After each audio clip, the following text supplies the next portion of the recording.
صحیح بخاری کی حدیث نمبر 736۔ جب حضرت محمد صلی اللہ علیہ وآلہ وسلم نماز کے لیے کھڑے ہوئے تو تکبیر تحریمہ کے وقت آپ نے رفع یدین کیا۔ آپ کے دونوں ہاتھ اس وقت مونڈوں تک اٹھے اور اس طرح جب آپ رکوع کے لیے تکبیر کہتے اس وقت بھی رفع یدین کرتے۔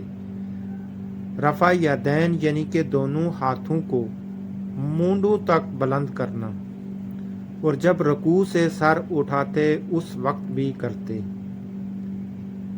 اس وقت آپ کہتے سمع اللہ لمن حمدہ، البتہ سجدے میں آپ رفع یدین نہیں کرتے تھے۔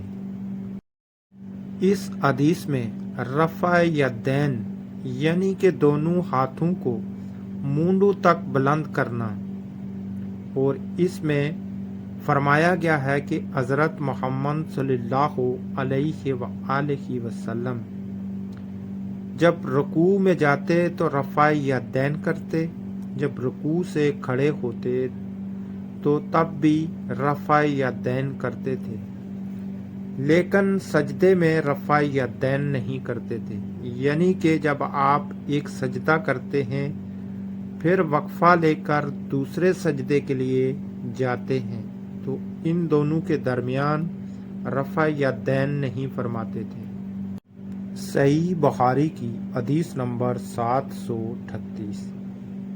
حضرت محمد صلی اللہ علیہ وآلہ وسلم نماز تکبیر تحریمہ سے شروع کرتے اور تکبیر کہتے وقت اپنے دونوں ہاتھوں کو مونڈوں تک اٹھا کر لے جاتے، اور جب رکوع کے لیے تکبیر کہتے تب بھی اسی طرح کرتے، اور جب سمع اللہ لمن حمدہ کہتے تب بھی اسی طرح کرتے، اور ربنا ولک الحمد کہتے۔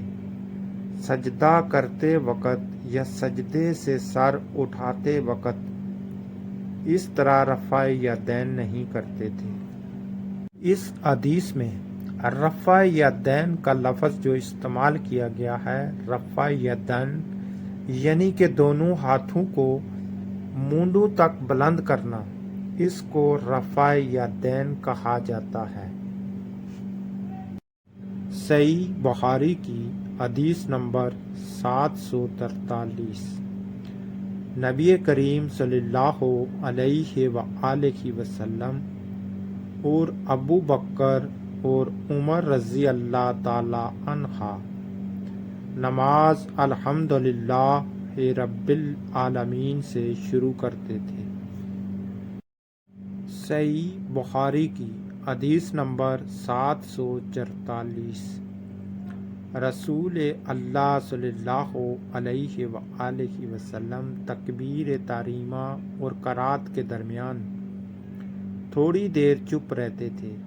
ابو زہرہ نے کہا میں سمجھتا ہوں ابو ہریرہ رضی اللہ عنہ یوں کہا یا رسول اللہ آپ پر میرے ماں باپ فدا ہوں، آپ اس تکبیر اور قرات کے درمیان کی خاموشی کے بیچ میں کیا پڑھتے ہیں؟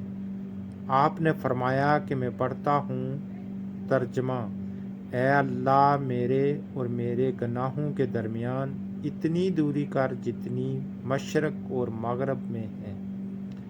اے اللہ مجھے گناہوں سے اس طرح پاک کر جیسے سفید کپڑا میل سے پاک ہوتا ہے۔ اے اللہ میرے گناہوں کو پانی، برف اور اولے سے دھو ڈال۔